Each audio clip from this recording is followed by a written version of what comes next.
Black Cat Lounge is sponsored by Paranormal Oddities, the little store with the big heart, Dragonfly Art and Soul, Niagara, where the real ghosts of Lockport hang out, Wild Raven Candles for those magical times, Queen of Tarts, Metaphysical and Bake Shop.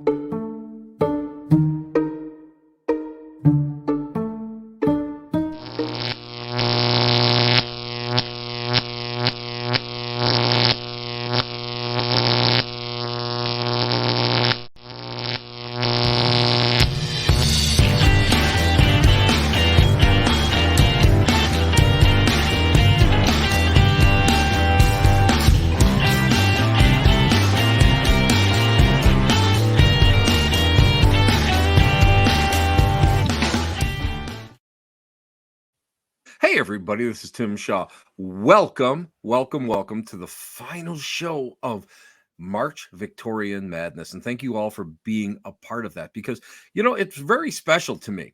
A guy that's always been interested into the, about the Victorian times and being able to go and showcase four outstanding, inspirational people that I consider leaders in their field. And this is what I have been loving to do, been dying to do this. I've been wanting to plan to do this for so long. And finally, it's happened. Now, tonight, I got to just tell you guys something. I got to tell you something right off the bat. Tonight, I met this young lady a number of years ago. I was always impressed by her work.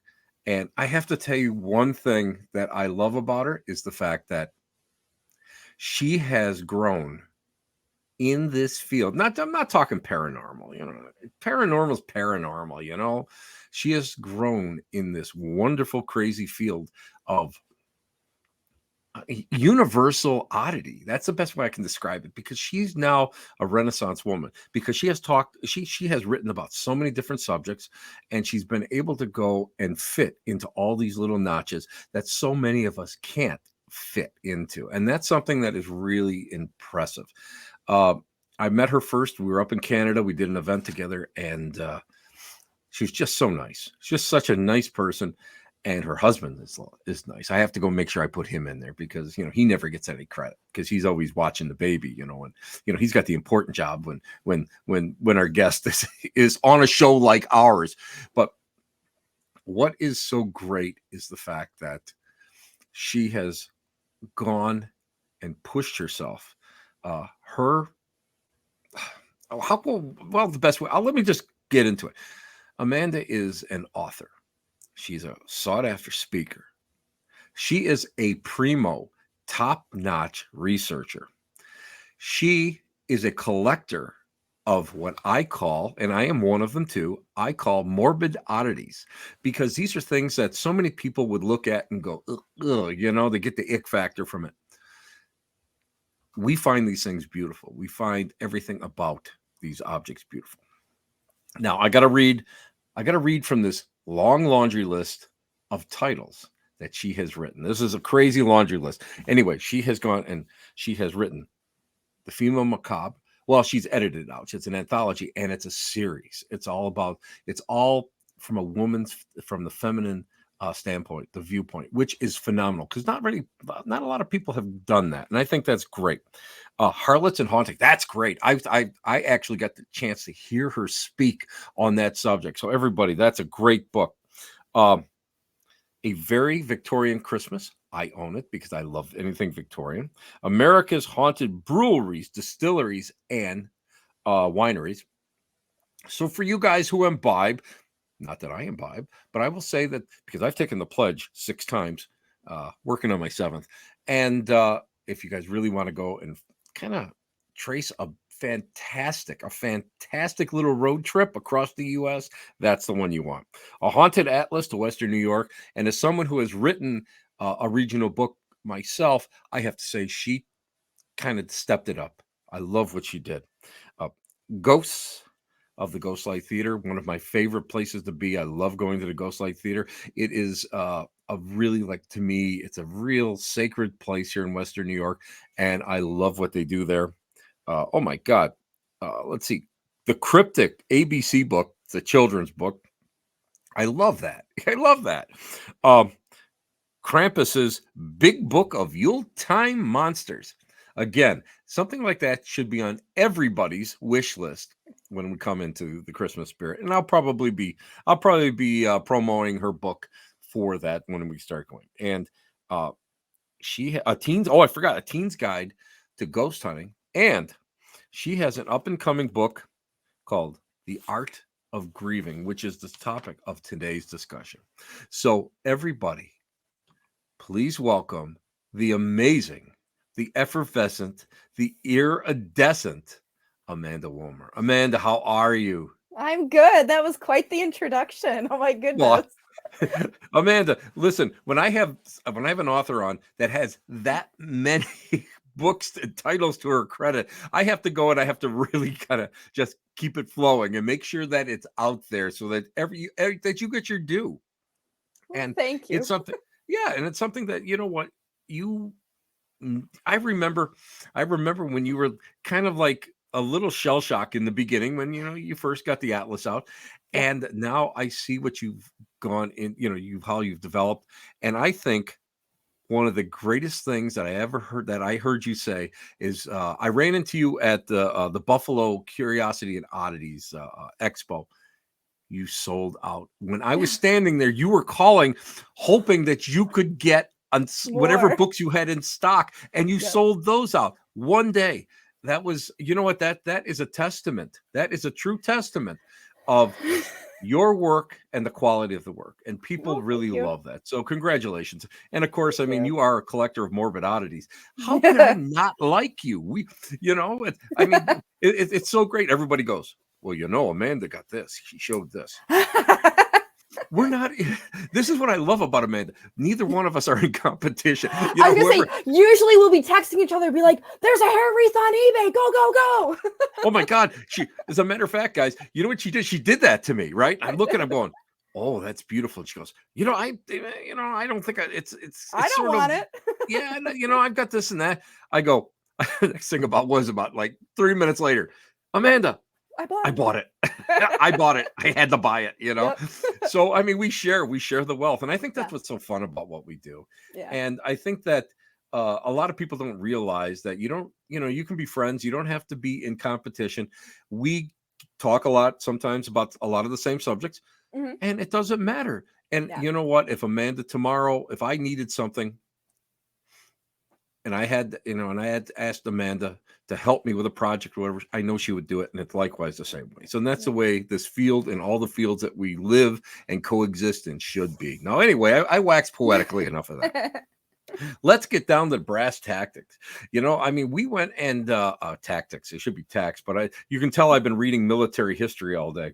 Oof. Now, oh, it's deep. It's deep, you know. Victorian scandals, Civil War general who was married 3 times and abandoned 2 of them along the way. And Clutch so, my pearls. oh, believe me, if you read, if you read this book, you'd be clutching your pearls and drinking a little port wine because you Yeah. would get the vapors. You would have to, Yes. you would be just going, oh my lord, oh my lord. But Victorian mourning is amazing. Uh, we often think about the mourning period predating the Civil War and going into even just before like the 1940s. Hmm. Uh, the Victorian period. Why do you think that mourning became such high art? That's the best way I can describe it. Hmm. Because mourning, when you start studying this, it becomes more than a practice. Yeah. It is an art form all in itself. Yeah. I mean, I think that, unfortunately, death was so prevalent in the 19th century. Not only did you have high mortality rates in children from things like childhood illnesses, that nowadays we have vaccines that we don't have to worry about those. Poor nutrition, sanitation, things that we really don't have to worry about today. Even things as simple as, the milk that you drink or how you drink it could kill kids back in the day. Toys that they played with could be painted with lead, and that leads to lead poisoning. The wallpaper has arsenic. So, a lot of really basic, mundane things in people's lives could potentially lead to premature deaths in children. And then you had the Civil War, which was unlike anything that America had ever seen or really would ever see. You had also two ladies, Mary Todd Lincoln and Queen Victoria, that very publicly grieved for their husbands throughout the latter half of the 19th century. So I think that it was just a perfect storm in a way that kind of created this fascination with death. And with these two women in such public positions, openly grieving, it kind of allowed people to also openly express that. And we can argue that the funeral industry kind of turned wacky. I would definitely argue that there were some things that I think a lot of businesses took advantage of, people who were mourning, but I equate it to today's wedding industry. Technically it should be good enough to have a little ceremony with a couple of friends and family and just get that piece of paper that you need. But the wedding industry tells us that's not good enough. Well, same thing with the Victorian funeral industry. It should have just been good enough for friends and family to gather and be together and bury your loved one, but that wasn't good enough.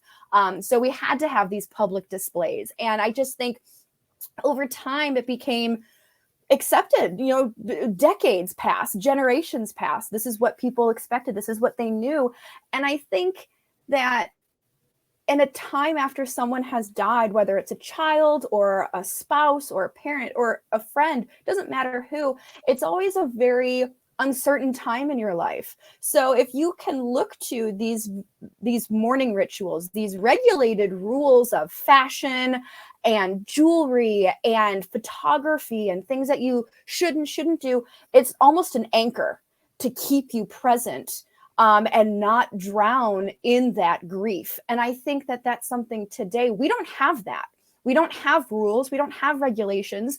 We're free to grieve however we want, but in society, at least here in America, we don't like it when people grieve, especially publicly. If you do have to grieve, it should be quiet and it should be out of the public eye. We don't want to see it. We don't want to hear about it because we're very much in a death denial culture. So things like hair artwork and hair jewelry and postmortem photography, it all seems very morbid and macabre to the 21st century. But I've found that after my brother passed away, those rituals and those customs from, generations ago, that's what brought me comfort.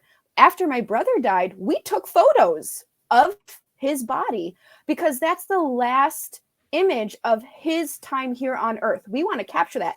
It didn't matter that we had thousands of other photos and videos. We still needed that. So for the Victorians that didn't have thousands of photos, of course they're going to capture that. So I think that as people brush against death and grief, it's easier to warm up to the Victorian mourning culture and the rituals than it is for people that are just blissfully ignorant. And so my hope is with the museum and with my upcoming book, it kind of shines a light on the artwork that the Victorians did create through photography and hair and fashion, and also finding ways to use those rituals to help us in the 21st century, because we desperately need help figuring out how we should grieve and talk about death. Right. I agree. I agree 100%. Now let's talk about the myth of the good death versus what we start to research and find historically, because to me, we were living in such a nuclear family orientated world here in the United States at that time. People during a good life might have gone maybe 50 miles away from their homes, away from their area, the areas which they grew up in. So they wouldn't have had like they people would not have died so far away, except for, let's say, the westward movement, or when you went really to recolonize a new area. So what is the myth of the good death, and why do you think that it affected uh why do you think it sort of just like blew up when the American Civil War uh became a fact? Yeah. So basically, for those unfamiliar with the good death, the concept is that the good death is basically the ideal way to die at home, surrounded by friends and family. You're content. You're ready to embrace eternity and salvation. It's the best way to go. And even nowadays, I'm like, yeah, that sounds great. That's what I want. I want a good death. But when the Civil War came around, thousands, hundreds of thousands of young men and older men left home to fight in the Civil War. And during those years, there was not a lot of good deaths happening. Men died alone, not surrounded by friends and family. They were afraid. They weren't content and ready to embrace salvation. And a lot of times they died anonymous, which I just think is so tragic. I read a statistic somewhere that was like 40% of Civil War casualties, the dead, are still unidentified. We don't know who they are. That's true. And it's like, that's not good, for lack of a better, we have the good death. That is not good, to die alone and afraid and anonymous. And at this time, prior to the Civil War, it was, the family's job to take care of the body. You wash it, you dress it, you lay it out for the funeral. It's this very beautiful, spiritual, final gift that you could give your family member. And during the Civil War, these individuals are dying hundreds of miles from home. You have no access to their bodies. A lot of times, families never even got a body. They just had to assume so-and-so didn't come home, he has to be gone. So now you have a body so far removed from the family and from the household. They're, if they're found, they're being embalmed, which is this new science. We don't understand it. It's not this personal connection and this final farewell that a family can give their loved one. It's science. It's cold. It's disconnected. It's a business. And that really, I think, shook Americans to their core. And again, I think really led to a shift in mourning practices, because again, a lot of people didn't have that closure. So those that did, I think, were able to cling to it. And the next wave of deaths post-Civil War, there was almost, I feel like, an appreciation in a way. Like, we have this closure, we have the body, we can have a funeral, we can have a burial, we have access to mourning attire and jewelry and a hearse and mourners. So I think from there, it just kind of continued to spiral to be more and more extravagant as time went on, until really World War I came around, kind of settled things out. Then we had the Great Depression, and we had World War II. And today, funerals can be lavish, but we don't really have that concept of the good death anymore. If someone is sick or elderly, we tend to exile them from the household. You go to the hospital, exactly. You go to the nursing home. And again, I think it has a lot to do with America being a death denial culture. We're obsessed with staying fit. We're obsessed with staying young. As soon as someone gets sick, we get them out of the house.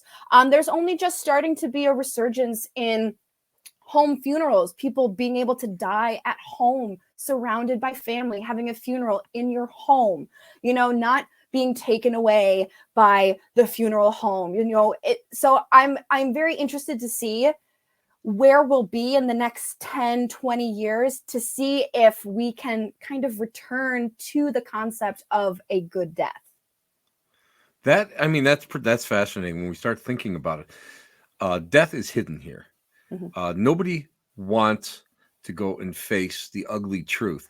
And it's not always been like that, because, especially when you're starting to look at earlier cultures, earlier historical traditions. Death was a commonplace.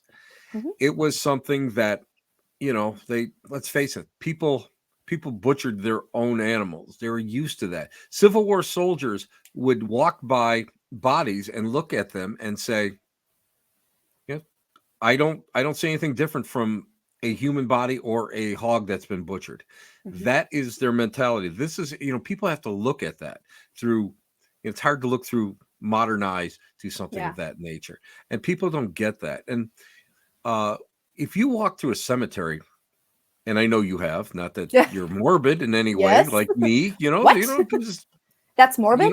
there's nothing wrong on a Sunday to take a nice stroll through a nice quiet cemetery. I'm gonna say during And, COVID, I took my son, instead of going to the playground, we went to the cemetery. I'm like, it's a park.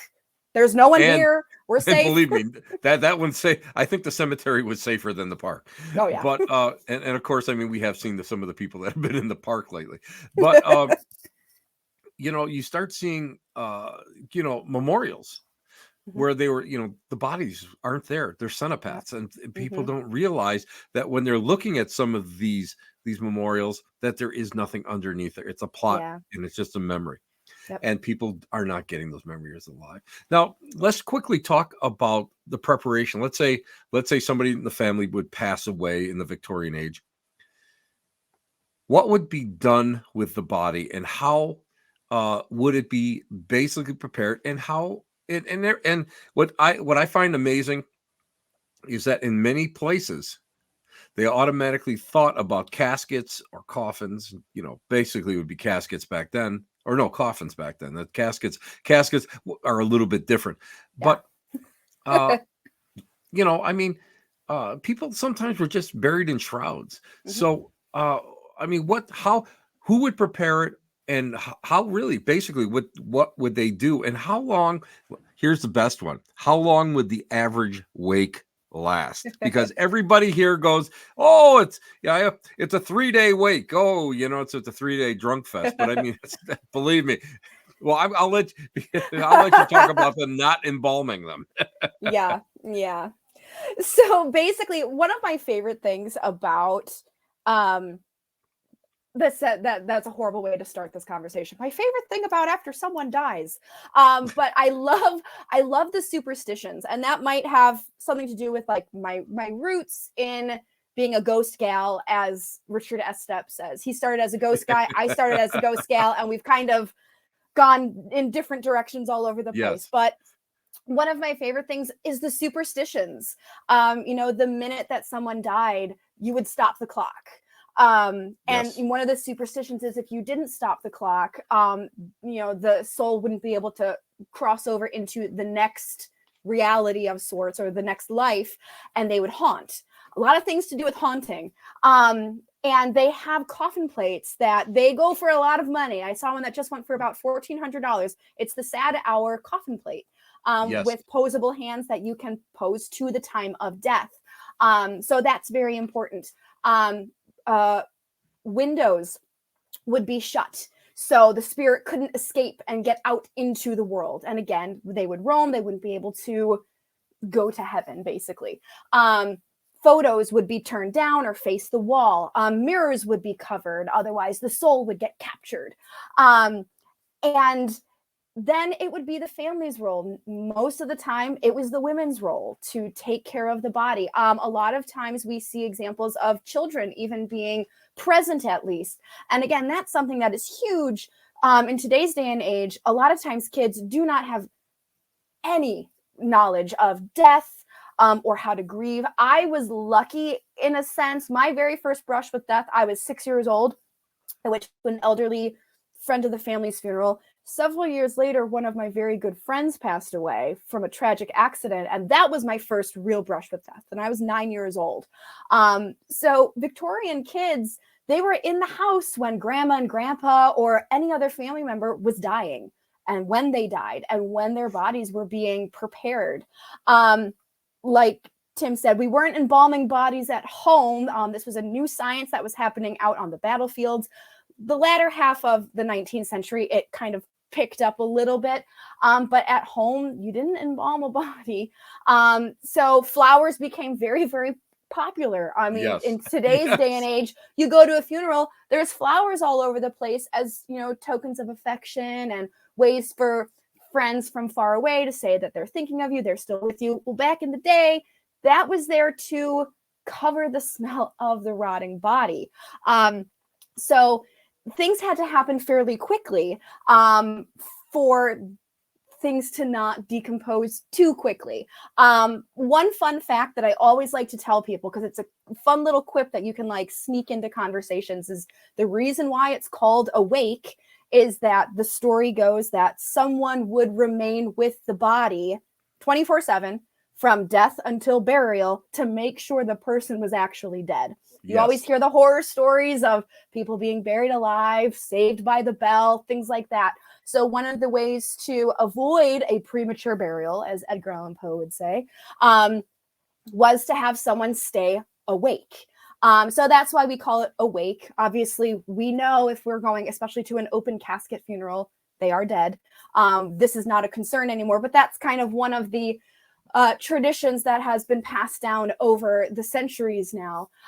So definitely a much faster, process. But then we look at the soldiers that would die out on the battlefield. Sometimes it would take weeks for them to get back to their home. So they would need to be embalmed. They would need to be in metal caskets. They would need to be refrigerated. So that was a very, very costly Yes. thing that families had to do if they wanted to get their sons, their brothers, their husbands, their fathers back to the family. So definitely a privilege denied to many, many people. Now I have to tell you, one of the greatest little, and of course, I don't own this, but I will someday. I'm telling you, I've got the tentacles out looking. Oh gosh. I am looking. They had for little girls, they had kits. I like the little dolls. The little doll with the coffin, and Yeah. you had the funeral clothes, and you Mm-hmm. had a little washcloth with soap, and it To was to teach, practice. yeah, so that it would desensitize little Yeah. kids, and get them ready for this. And I think it's like the ultimate gift. I mean, I think Yes. that's something, and people don't get that. People are always afraid of death. When my Mm-hmm. dad passed away in his house, we were called over there. Of course, everybody gathered, and I helped the director remove the body from the house, because it Yeah. just remains. I mean, we don't have to go into spirituality about that, but to me, that was one of the highest callings you could ever be. Yeah. And then when my mother passed away, I was there in the hospital. These are things that people shy away from now, Mm-hmm. and that's a shame. But during the Victorian time, that was the way the social mores of the time dictated that you had to Mm-hmm. be part of that. Now, when we start talking about, they had what walk us through. And I can't wait, because you've got all sorts of wonderful little things that I can't wait for you to go. Scattered throughout. Oh, I can't wait. I can't wait. I can't wait for you to showcase these things, because I'm just like a little kid with them. Walk us through what an average middle class, or let's go upper middle class Oh. funeral would go. Because I mean, your upper crust, I mean, you would have the whole church thing and the whole procession. Yeah. But let's say upper class, something like, well, you and I are portraying some upper Yes, we're middle class trying. denzians of the Victorian age. Yes, we are just both beautiful. And I mean, so what was it like? What would the common person expect of for their funeral? Yeah. So basically, like so many things in life, your funeral was also very important in showing your social status. The grander your funeral was, the posher you were, and vice versa. I've read a lot of newspaper articles from the 19th century and different journals. And even back in the day, people debated funerals and the extravagance of a funeral. And some people said it was a good thing.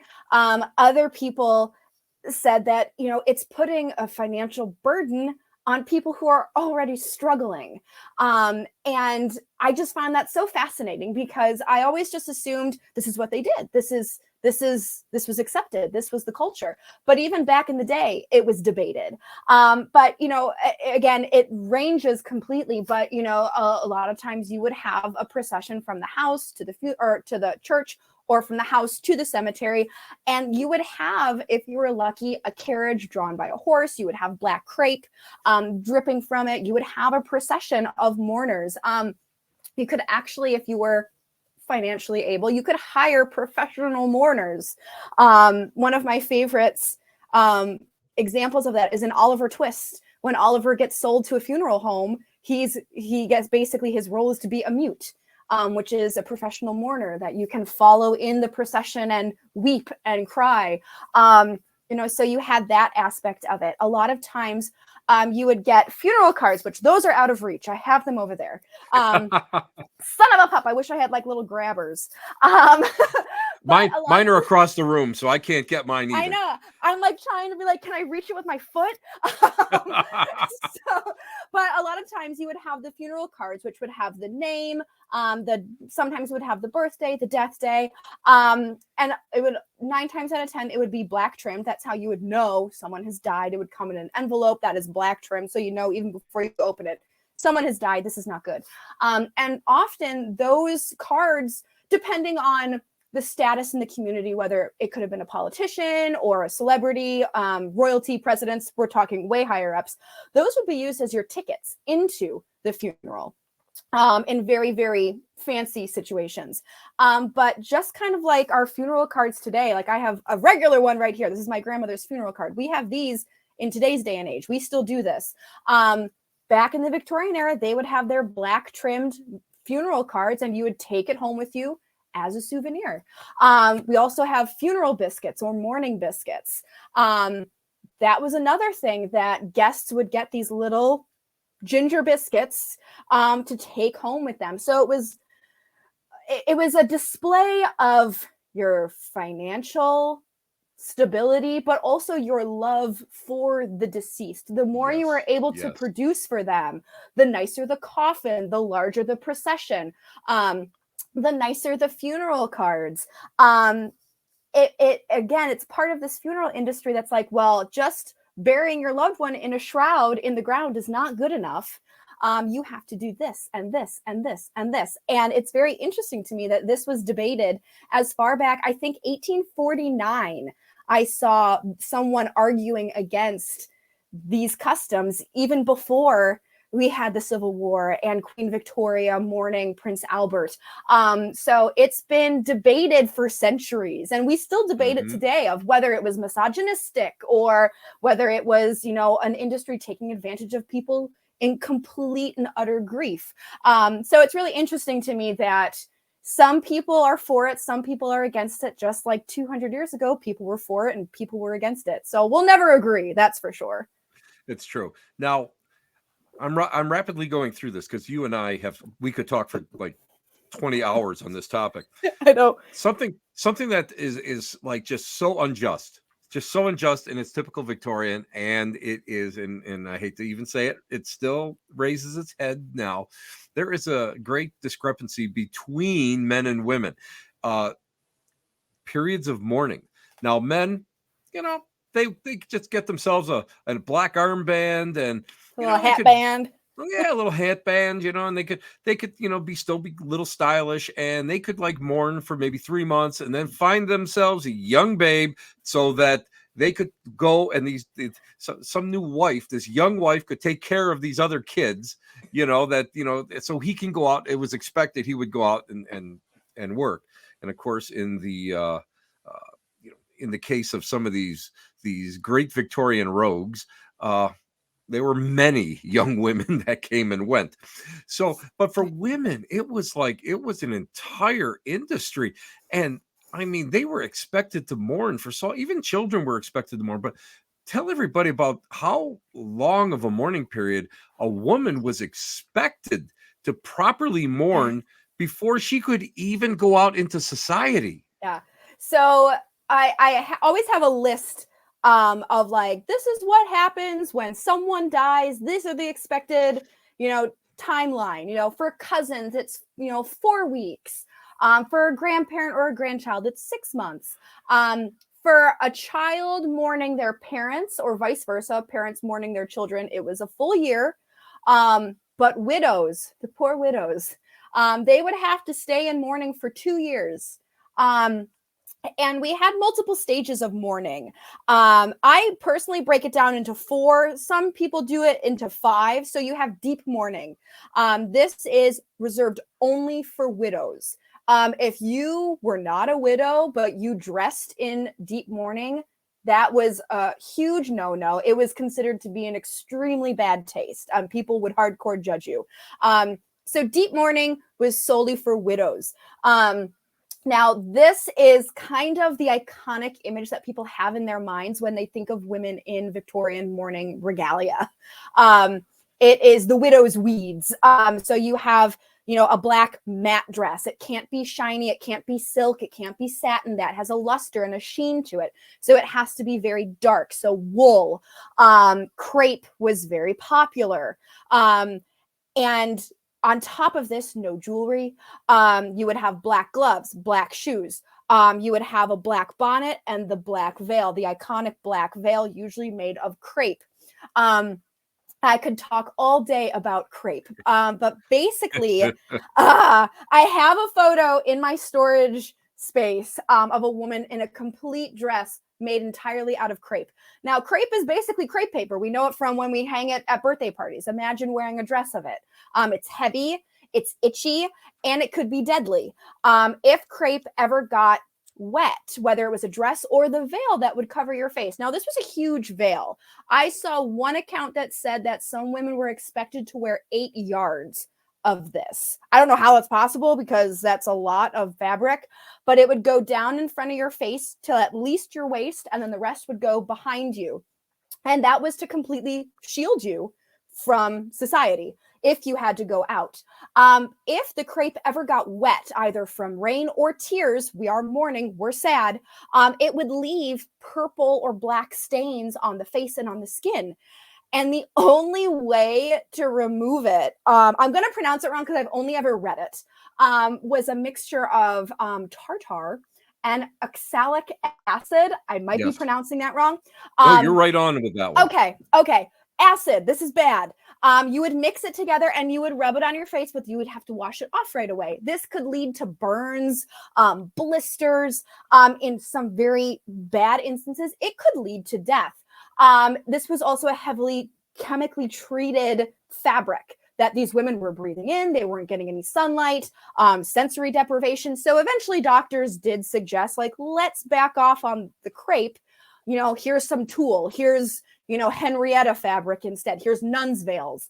So that was deep mourning. That's just the first mourning. Then we have first mourning. This kind of is a little lesser. This is everyone else's first stage if they're not a widow. And this is, again, black matte. You would have black collars made of crepe. And then as you kind of slowly go through second mourning and then third/half mourning, I kind of lump those together. Gradually over time, you introduce white collars, white cuffs. You can start introducing jewelry such as jet or hair work. You could gradually add gray, white, some flowers, and the final color that you would wear before completely exiting mourning and re-entering a non-grieving society would be lavender, which I just think is lovely. So it's going from the blackest of black, and gradually you're adding different fabrics, different sheens, different jewelry to kind of re-assimilate yourself back into a normal society that isn't grieving. But for widows, it would be 2 years before they could return to society and really start leaving the house. They were not really allowed to go to social gatherings. If they went anywhere, it was church, which I always point to Gone with the Wind. If people are fans of that movie, it's a mammoth movie. But if you remember, spoiler alert, one of Scarlett O'Hara's husbands dies and she goes to a ball dressed all in black with her widow's weeds, her veil and everything. And it's scandalous because she's at a ball. And then Rhett Butler dances with her, which is even more scandalous. That's historically accurate. It would be very scandalous to see a woman in her widow's weeds at a ball. So true. So True. so that's my very abridged version of women's fashion in I mean, the it's mourning amazing. period. It's amazing because it's just so complex. And again, for the gentleman, it was really nothing. Now, we have some objects that you're brought with, or it's that you have with you within arm's reach. Yes, you're within our reach. You're all set to go. Show us what you got. I can't wait to see this. I love your collection. I'm like a fan. I honestly, and we're not kidding. When we both get something new or we find something, you got to see this. You got to see this. We are like each other's like cheerleaders when it comes to this. True. I have a bunch of different things. I tried to bring a different variety of stuff. So all of these things can be seen at the Traveling Museum of Memento Mori. I started this back in December. And I started collecting all of these after my brother passed away. So I first saw a hair wreath back in 2000. So a long time ago. And that kind of was like the light bulb going off in my head thinking, that's a thing? You can do that? And my grandmother would collect Victorian photos. We weren't related to any of these people, but she collected them. And I always thought it was kind of wacky, but like, oh, it's grandma. She's weird. And then after my brother passed away in 2015, that's when I started thinking, I get it. I get this. So that's when I really started collecting. So I've been collecting for almost 8 years now. So I brought a variety of different things here. So I'll just start with the wackiest thing. So this little beauty, if you saw the promo picture for this chat tonight, this was in it. So this, according to legend, is a tear catcher. Now I say according to legend because it's complete malarkey. It's totally wrong. So the legend goes that when a husband would die, a widow would use this to capture her tears. And two different things. The one story goes that the longer the tears would last in the tear catcher, the more she loved her husband. The other story claims that once after she cried, after the tears all evaporated, her time of mourning was over. It's a beautiful sentiment, but it's not true at all. This is a perfume bottle.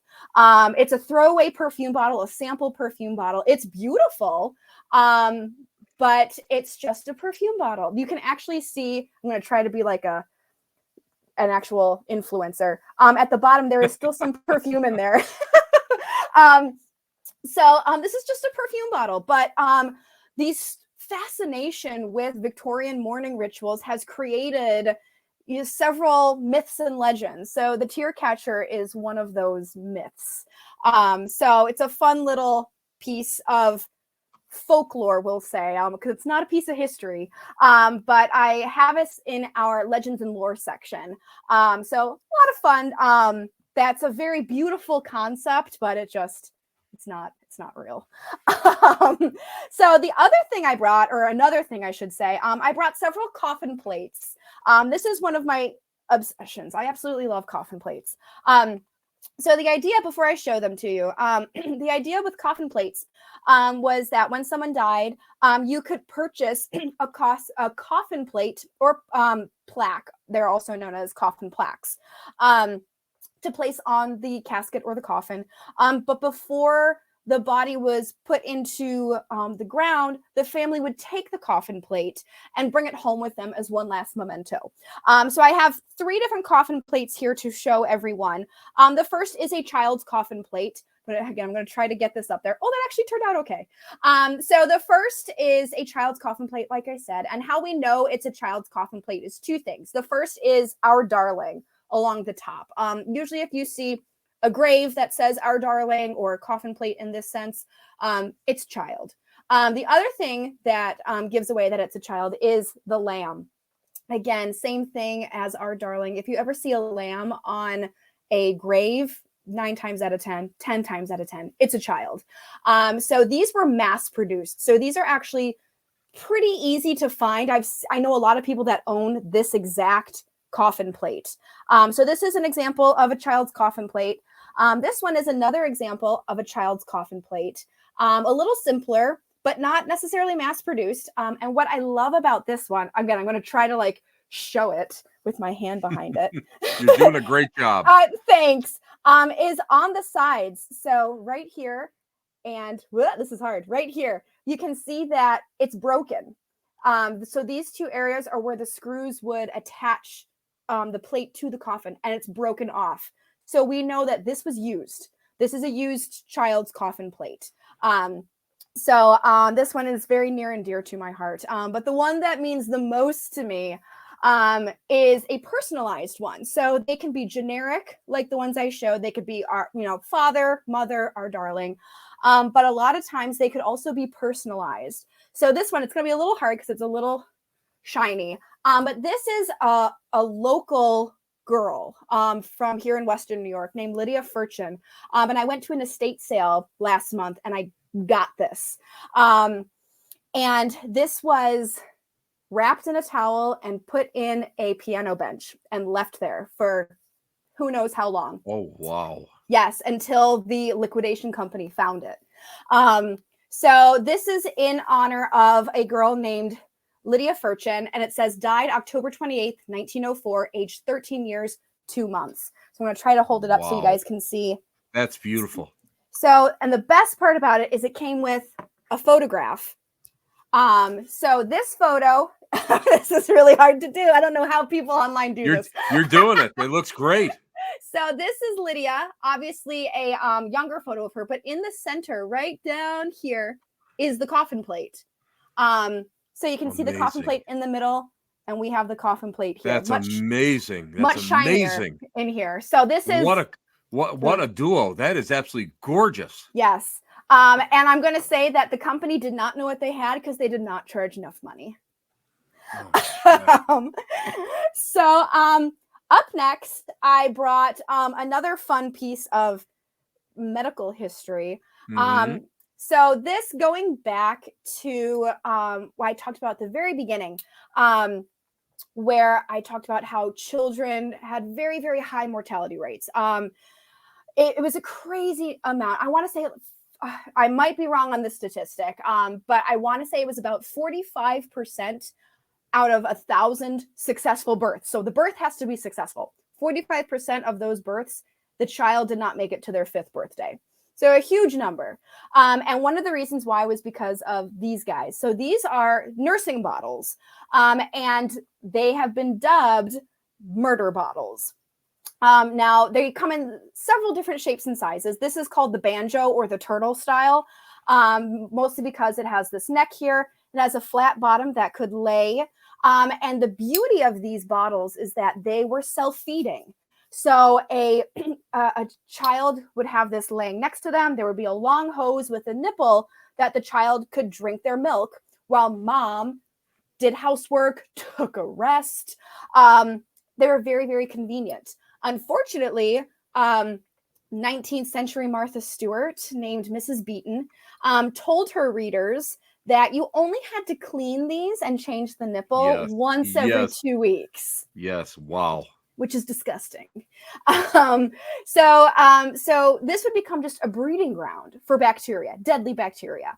And it annihilated the population of children. I believe 500,000 children in the Victorian era died from just drinking bad milk. So these guys were actually outlawed in Buffalo in 1897. One of the first places to outlaw them because you need to clean them and it's impossible to clean them, much less the tube and the nipple. So they were outlawed in 1897 here in Buffalo, but they continued to be used throughout the country until the 1920s, simply because of its convenience, Exactly. Which is crazy. So we have a little murder bottle. That's amazing. If I'm talking too much, stop me when you have to. No, I have a real quick question from Yes. one of our viewers, and the question is there a lot of frauds out there that they can go and people can profit from? And I think I can answer this one. Oh, yes. If there's money to be made, they're gonna go and they're gonna duplicate it. They're gonna find some way to go and and make others. But Yeah. I have to say that in my research, I haven't found that many. But if you're, I won't say that I haven't been burned yet. But yes, you have to just watch it. You have to really be Yeah. knowledgeable, like anything else. Yeah. And the biggest thing for me is I warn people you have to watch out for postmortem photos. That's the Yes. number Oh one yes. thing I feel, because they're easy to recreate. You print it out. There's a company I know, there's several companies I know that they print them out and they'll paste them onto an antique cabinet card to make Yes. it look like an authentic cabinet card. And if you don't read the fine print, if there is any fine print, you get burned. Luckily, they don't go for as much money usually, as opposed to actual postmortem photos. But even hair work, even back in the day in the 19th century, a lot of times horsehair was used. Yes. If Yes. you couldn't use regular hair, you would use horsehair. So there's always been con artists. There's always been fakes and phonies. So you just really have to be careful. I find that I have several dealers that I work with personally that I have a really good rapport with and a really good relationship with. And that's really where I like to get my stuff from, because I trust them. And they're so knowledgeable that I know they're vetting anything that might come my way. So you just have to be really careful. Unfortunately, it is an issue. Unfortunately, People don't realize it because, again, like as a dealer, as someone like myself who has worked with American Civil War, yeah, I know some great forgers. I really do. yeah, And you have to, you really have to know your stuff. But the best way is to always work with someone who can procure this, can turn around and authenticate it, and of course sell it to you for a decent price. But a we won't decent go into price. a decent. I will go because some of this stuff goes high income. But let me tell you, this, when you first posted this, what you're putting up now, took my breath away. It took my Yes. breath away when I saw it. You got to show everybody. This is Okay. beautiful. So I'm hoping you can see it, because again, there's a glass front, so it's a bit of a glare. But that's not terrible. Wow, I'm gonna hold it like gorgeous. that. So Absolutely beautiful. This is, and it's a huge, huge piece. It's very heavy. Oh God, that computer. I'm gonna try to hold it up so you can see. So the bottom section is human hair. The top section is flowers made of fabric. So shirt fabric, blankets. That was happening around the turn of the 20th century. People kind of traded in hair flowers for fabric flowers, kind of like how today we do like quilts and pillows out of deceased loved ones' shirts. Same thing. So, and this one, I'm going to try to get it in close. You can kind of see. So we have brown hair. Wow. And then we have little bits of blonde hair. And this actually came from, it's in memory of a little boy. And we believe that the blonde hair is the little boy's hair, and then the brown hair is his mother's hair. That's what we think, but we've pieced together.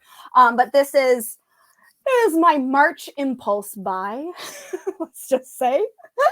So, but beautiful, beautiful piece. I was excited to add to the collection. And you know what's amazing is that people, they'll see this and they don't know what it is.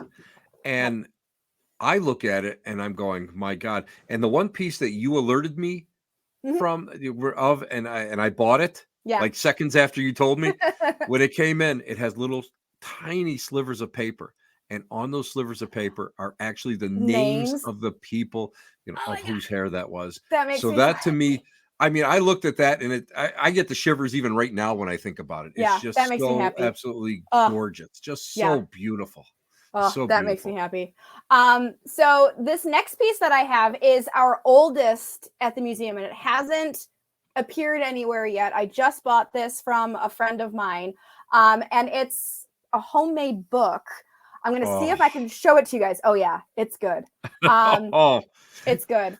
So, oh God, so it has hair in it. Oh my God. And it's all labeled with people's names. It has a painting of roses. Stunning. From 1846 is when this is from. Let me see if I'm trying to turn the page without ripping anything. And then this page is the most impressive one, I think, with stunning. that beautiful. And this is what people would do. this isn't necessarily mourning at all. This was something that families would do. They would collect family members' hair. Schoolgirls would collect their friends' hair and weave it as kind of like a yearbook in a way. Churches Yes. would do it to keep track of their members, communities. But this piece was very special. So this was inside an envelope. Inside is a lock of hair. And it says Alonzo Owen, born March 9th, 1817, died for country, August 1863. So that is his hair in here. And that's one of the things I really love about collecting these things and being able to share them with the museum, with other people at the museum, is I feel like a caretaker for these things, stuff like this, and a mass-produced coffin plate. Like these are things. Were they used? Yeah, someone handled them and stuff. But the hair, it's a piece of someone. It is the only physical thing left of this individual at all. And that's so special. It's so special. The last thing I have before we go, because I know we're almost out of time, this was a gift from Troy Taylor. It is verified. And at first I was like, I don't know. And I took a closer look and I was like, oh my gosh. So this is a postmortem photo of an infant held by their mother. I don't know if it's going to translate well. I am going to be posting on social media up close photos of it. I don't know if it's going to translate well, but basically what people would do before they would do the last good sleep or the final sleep, photos of them in bed or in their casket, they would pose, they would stuff their cheeks with cotton, they would paint the eyes to look like they're open. And that is this case. The baby's eyes are painted to look like they're open. I'm going to try to get this for you guys to see if you can see it. Oh, fantastic. Yes. So that's amazing. It's a little blurry. That's an amazing. The eyes are just two black dots. Wow, and I'll be posting to social media a closer picture, but that's a verified postmortem photo of an infant sent to me from Troy Taylor from American Hauntings. I bought his book recently, and inside was this, and I was just like, oh my gosh. So, and we'll be going to his Haunted America conference in June, bringing the museum with us. So if you're there, you'll see all of this stuff. So, but that's all I have. That's not all you have. That's all you have for now. Yes, for now, because I could keep going. One of the viewers in the room gave me the ultimate gift. I believe it was his grandmother's, or I believe it might have been his great grandmother's. It was a tuft, a lock of her hair, with a reproduction photo of her death photo, and the name and everything. And I thought to myself, oh my God, I can't believe that he parted with us. And right now I'm going to be putting it into a shadow box so that I can add it as a modern piece to my collection. And that's going to be that I can't wait. Yeah. Well, and it just shows that the traditions and the artwork continue. Exactly. And I mean, you have to come back, because we're going to talk about, I want the two of us to talk about graveyard mourning art, because that's in the book. It's a whole chapter in here. Well, we're going to get to that. Now, I want to make sure that people understand that your books are out there and for sale. And and listen, guys, I'm a hard sell. I really am. I'd never say a book sucks, but I would say I always like to make sure that if I endorse a book, I want to let you know that it is a great book. It's got full of information. It is so factual, and it is enjoyable, especially if you are into whatever that topic is. Amanda's books are top shelf. That's all I'm going to tell you. They're totally top shelf. And, I mean, I'm proud to have some of her books autographed, because I am I'm that finicky. I love it when I'm like a little fanboy. Oh, Amanda, would you sign this for me, please? And oh my gosh, Tim Shaw wants my autograph. Yeah, right. Yeah, Tim Shaw and 2 coupons to Subway. You got a meal there. That's the way that works. But tell everybody how they can get a hold of your books, and tell them all about the new book that's coming out, and tell them where you're going to be. So, especially here in Western New York, or actually wherever else you're traveling, so they can go and come and meet you. Because I'm going to tell you what, everybody, when you meet Amanda, you're going to love her just as much as I do. Well, thanks. Like I mentioned, I run the Traveling Museum of Memento Mori. So this is where we bring all of our Victorian mourning artifacts into one place and kind of allows or creates a space that is a safe environment for people to interact with death and talk about grief. And it's just a really special place, even though it's only temporary every time we travel from place to place. So we have several events coming up. The first one is just like a week or so away. We're going to be at Lakeview Library in Hamburg, where I'll be doing a presentation on the art of grieving, which is about a 30-minute presentation on the artwork created by the Victorians. And then we'll have the museum set up for people to be able to wander through and ask questions. And it's an interactive museum too. There's a lot of pieces that you're able to pick up and get a closer look at and interact with and kind of play with. So you can really experience it for yourself. So that's coming up on April 5th, I believe. And then in May, I'm going to look at my calendar real fast. May 16th, we're going to be back at the Mary Shelley. That's in Buffalo on Hurdle Avenue. We're going to be having, as of right now, our Patreon patrons are voting on what the next exhibit is. So as of right now, I believe it is detangling hair work. So we'll be having a lot of hair jewelry and the hair artwork set up there. In June, we're going to be at the Haunted America Conference in Alton, Illinois, like I mentioned, with Troy Taylor. And that will be Friday, June 23rd and Saturday, June 24th. We will have the whole shebang set up. We're having a tent. It's going to be, spooky, dimly lit. It's going to be great. And then in September, we are going to be at Mass Paracon, which I believe is September 29th and 30th. And that's going to be in Plymouth, Massachusetts. So those are all the upcoming events. If you head to travelingmuseumofmementomori.com, you can find all of our upcoming events. And if you have a library or a historical society or an event, a Paracon, a birthday party, we've done them, that you want to bring the museum to, reach out through the website. As far as the books, as of right now, all of my books are at spookeats.com/shop. It's always very hard to say out loud. But all of my books are available there. They're available on Amazon. And if you want autographed copies, those are available through my Etsy shop. But if you just go right to Spook Eats, there you'll find them all kind of lumped there. But the newest book coming out really quickly, I know we're going over a little bit. That's fine. That's fine. Is The Art of Grieving. So this is a proof copy, so ignore the banner in the front. But this is basically, we're going to be selling this at our events in our, yay, Rick is coming, woohoo. We'll be selling these in our little gift shop. So we have a mini gift shop at the museum where we sell cabinet cards from the Victorian era, as well as buttons, stickers, and soon a book. And we talk about the history of mourning with the Civil War, Queen Victoria, high mortality rates in children.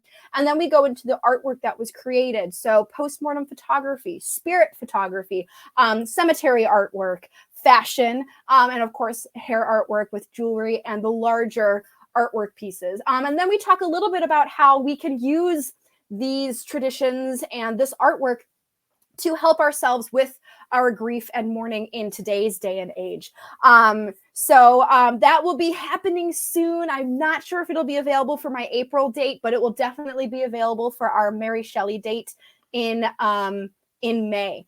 Yeah, I heard you go. No, I'm just reading. Could you just tell everybody what your website is again? Because this is just one person that's asking, but I know that there's a lot more people that ask. Yep. So it's travelingmuseumofmementomori.com. It is a mouthful. I apologize. You can also find us on Facebook with the Traveling Museum of Memento Mori. And on Instagram, we're Museum of Memento Mori because we had to make it shorter. So that's all for the museum. And then for the books, it's Spook Eats. So SPOOKEATS. I was trying to be punny back when I started it. It's a long story. So spooky. We've all been there. We've all been there. Yeah, it's like, and people are like, it's Spooky Eats, and I'm like, no, it's Spook Eats. It's supposed to sound like spooky, but it's fine, whatever. So I know So the feeling. I know the feeling, you know. yeah, We all try to get that pun, and nope, it's like sometimes terrible. we Don't people do it. get it. I Nope. got it, luckily, but Thank you. you know, most people are like, well, Yeah. you know, they No, don't get it. it's fine. It's fine. Amanda, thank you so much. Amanda, seriously, thank you so much. I could not have concluded my March Victorian Madness any better than having you on, because Thank you. you are probably, like I say, one of the primo researchers out there.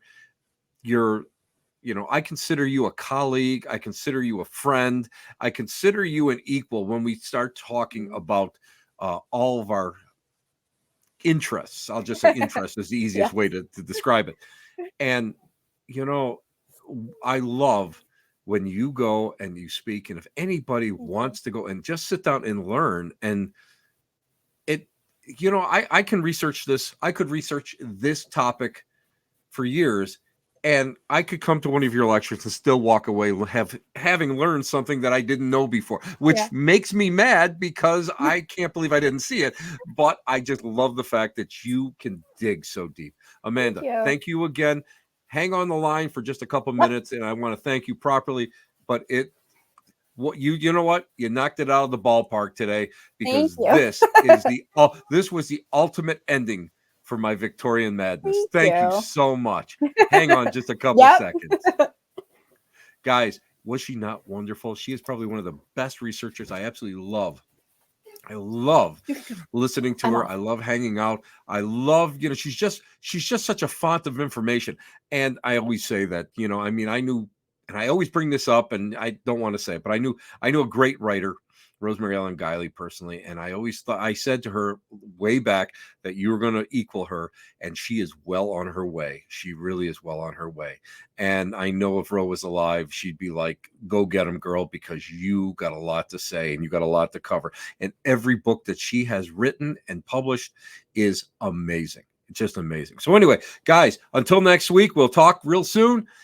This is Tim Shaw. We're on the Black Cat Lounge here with the Elite Meat, almost next to the transfer dumpster station. Guys, I want to thank you for listening in. I want to thank you guys for just hanging out with me. You really honor me by hanging it. And really, thank you for everyone who has enjoyed and had great comments for the Victorian Madness. Ciao, babies. See you soon when we're out and about. Bye-bye.